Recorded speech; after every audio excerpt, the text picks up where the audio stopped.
All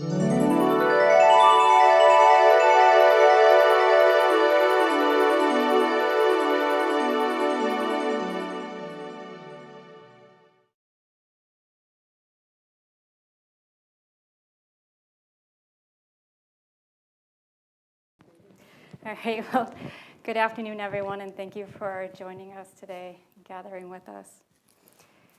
So years ago, when someone would say to me, it's a choice to be happy, it's a choice to be successful, I'd be rather baffled and actually quite bothered by such comments. I couldn't just switch emotions. I couldn't just switch thoughts. I couldn't just end a habit or start a new one. I would want to ask them, didn't you ever intend to think positive thoughts and then didn't? Didn't you ever intend to eat well and then ate the chocolate cake? Didn't you ever intend to change a behavior and then completely forgot that you even intended to do so? Did you ever have a New Year's resolution that carried from one year to the next without resolving? Are you really that free in your choices that you do not share this human experience with me? Today, I'm grateful that I have a choice not to react when people simply say, happiness is a choice and success is a choice.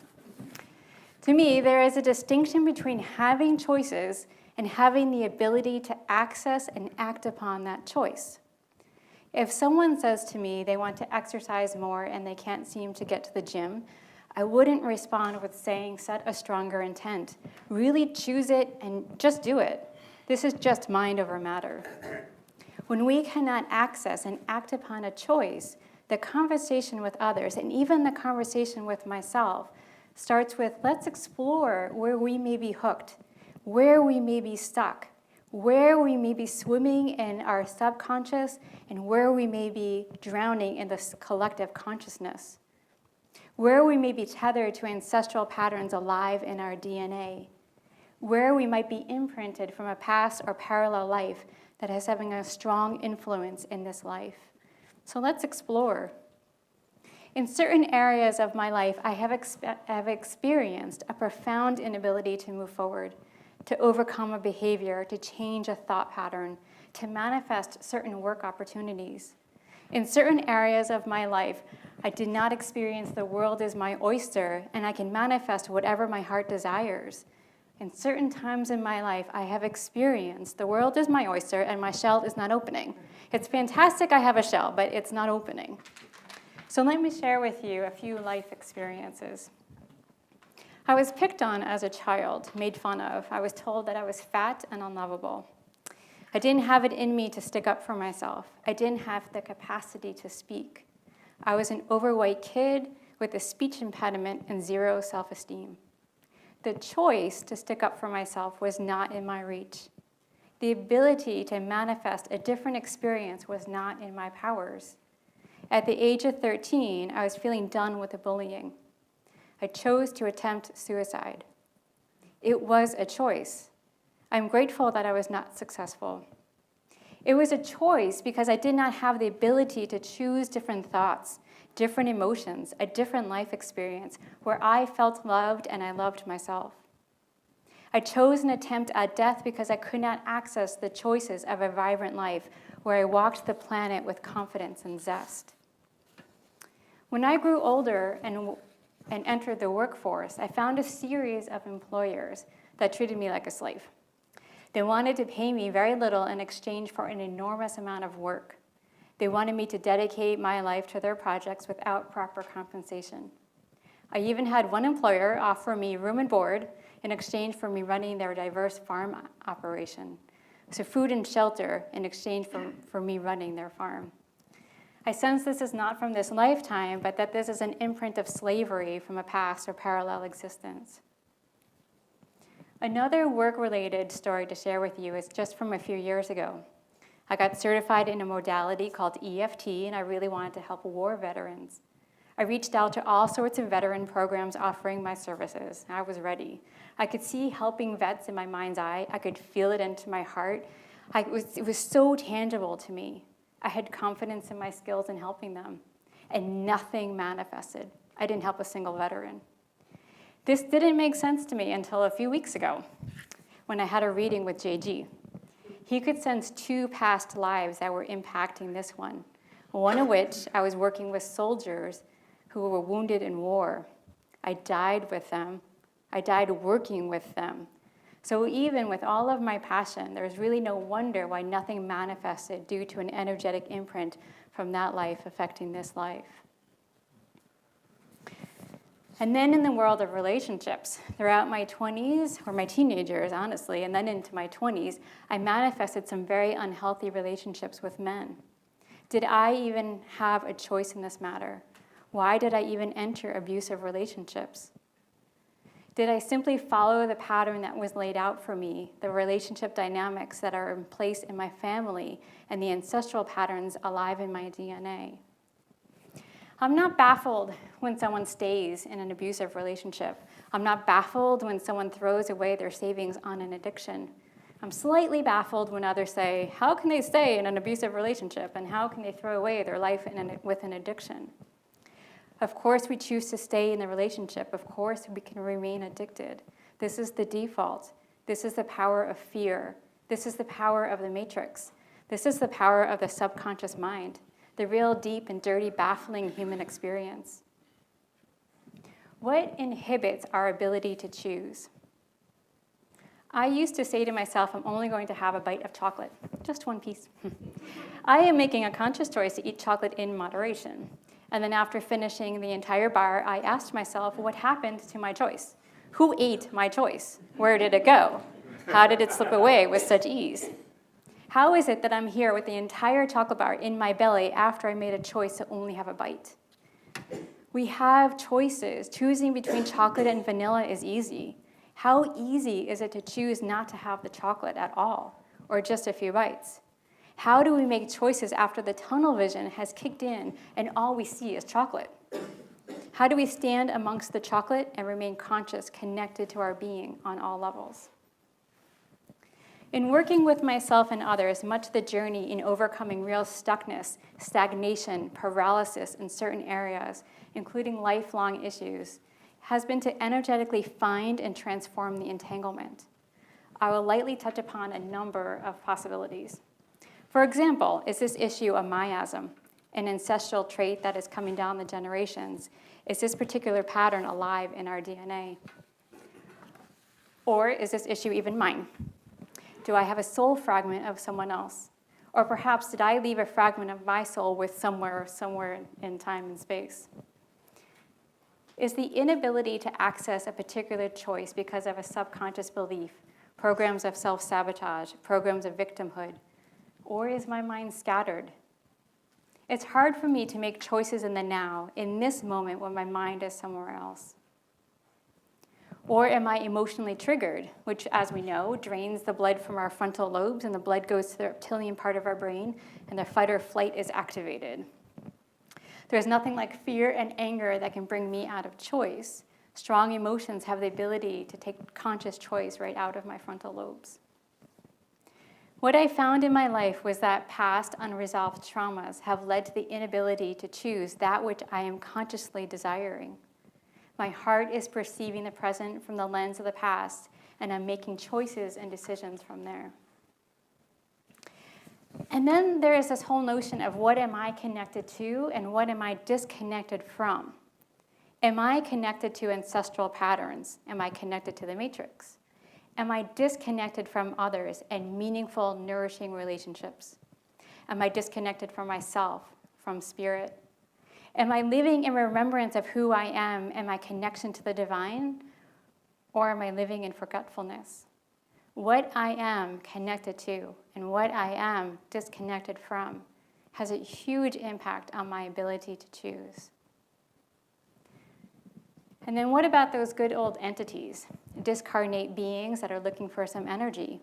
What role do they play in our ability or inability to choose, both in our ability to choose the chocolate and our inability to choose the carrots? What about our relatives who have transitioned but don't know that they have died? Rudolf Steiner, who is a philosopher, could actually see beings who have transitioned in a restaurant, hanging out with people drinking at the bar. They didn't realize they had transitioned since they were so fixated and addicted to the physical material world and this substance. These transition souls would be trying to get a drink via the folks at the bar. They were trying to live through the people who were alive, which influenced the drinker's desire to have another. We are not drinking alone sometimes.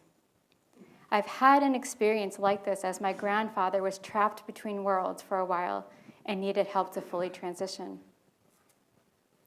In my work, I've also come across psychic weapons on clients, weapons that were used to kill someone in another lifetime, still present in their field today and having an impact on their lives. In this regard, what is the role of past or parallel lives affecting our ability to access choice in this one? And then there is the collective consciousness. When it comes to the collective consciousness, I actually wonder about the notion of individual choice. Is it, I am stepping more and more into my practice in healing, or are we stepping more and more into our practice as healers, as psychics, as clairvoyants? Are we helping each other make choices in amplifying our practices by doing this together and transforming the collective consciousness? Are we together dismantling the poverty consciousness connected to the healing arts? I feel that we are in this together. So we are some complex, fascinating multidimensional beings. How do we work with this complexity? How do we gain the ability and the capacity to choose thoughts, choose emotions, choose behaviors? How do we migrate from unconscious patterns to conscious choices? When does a choice to choose love really blossom in us? For me, the question is not about what choices do I want in my life. It is about how do I gain access to the choices I wish to make in my life? How do I gain access to the ability to be, to feel, to think, to relate as I truly desire? Great empowerment arrives when the ability to choose has been obtained. In amplifying my ability to choose, I need to be honest with myself. I don't always have the ability to choose that which I have intended. In fact, it is often the case I lack the ability to choose my thoughts, my emotions, my habits, and have some bizarre mastery over all levels of my being. Admitting that I am sometimes powerless is so empowering. In being honest with myself rather than in denial of, I can do this, tomorrow will be different, I've got this one, after months or even years of not obtaining it. In being honest with myself and saying, I really don't have this, I have now set myself up for gaining access to the choices that are out of my reach in all areas of my life, be it food or finances, relationship, connection to spirit, how I think about myself. My choices have not been through my mind, but through my heart. I've never been able to willpower my way to those out-of-reach choices, the difficult ones. Physically in terms of behaviors, mentally in terms of what I'm thinking, emotionally in terms of what I'm feeling, relationally on how I'm choosing to relate to myself and relate to others and the world. For me, when I see that I don't have the ability to choose that which I want, I no longer try willpower. The whole notion of willpower is nonsense to me when ancestral patterns are alive and well, and my subconscious mind is now running the show. It's not mind over matter for me. I need to get to the heart of the matter. When things shift here in my heart, then my mind shifts, then my behavior shifts. My journey towards access to choice has not been through asking Great Creator to unlock the doors of the prison and hand me what I want, but asking Creator for the strength to be with what is. Be with me as I am baffled as to why I'm still here struggling with a lifelong issue. Help me access that which I am entangled in through feeling my way through the vibrational essence of it. Be with me as I enter the chambers of my heart and dismantle the unconscious pattern by digesting the emotions from the last experience, from whatever time frame. Please help me bring back soul fragments that are scattered and unintegrated. Help me bring it all into my being and digest what is. Let the prison walls crumble into every fiber of me, not into the earth, but into me. Help me enter my heart and feel the fear until it processes, until the anger comes. Please help me be with the anger and feel the rage until it morphs into grief. Please help me feel the grief until it transforms into compassion. And through the compassion, please help me experience joy and even a bit of that cosmic joke. Working with Creator within the vastness of creation and the vastness of my complexity has helped me access the sources of sabotage, resolve feeling unworthy of what I want, access the fear of obtaining what I want, love myself and honor that I am someone worth sticking up for, feel the energetic imprint of slavery in my luminous body, access the pattern of wretched relationships with men, and facilitate a restorative shift that brings about a profoundly different experience. Sharing my stuckness with others, not just Creator, has helped me tremendously as well. There is something so powerful about bringing that which is festering and growing inside of me out into the light and having someone else listen and witness my journey. There is something about spelling it out that actually dispels and diffuses the energy of an issue or a pattern. Lastly, one of the main things that have helped me gain access to choice along with Creator and compassionate, loving listeners and being honest with myself and entering my heart are certain healing modalities. One of my favorites is the one that JG mentioned. It's multidimensional transformation. I love it because as practitioners, we work consciously with the quantum field and access the source of stuckness and all sorts of entanglements, be it past life imprints or entities or miasms or soul fragments or subconscious beliefs, and then facilitate a restorative shift necessary for optimal physical, mental, and spiritual well-being. This modality has been a big blessing in my life. So today I do get grumpy. I do have my buttons pushed. I do have thought patterns that aren't always positive. But what I have gained is a bit more accessibility to the choice and the power to switch gears, accessibility to those positive thoughts, accessibilities to those positive emotions, and the ability to choose more beneficial behaviors. In closing, I would like to share with you two of the most important choices I've made in my life. First is not to claim my story from a place of victimhood, but rather from my soul's yearning to learn.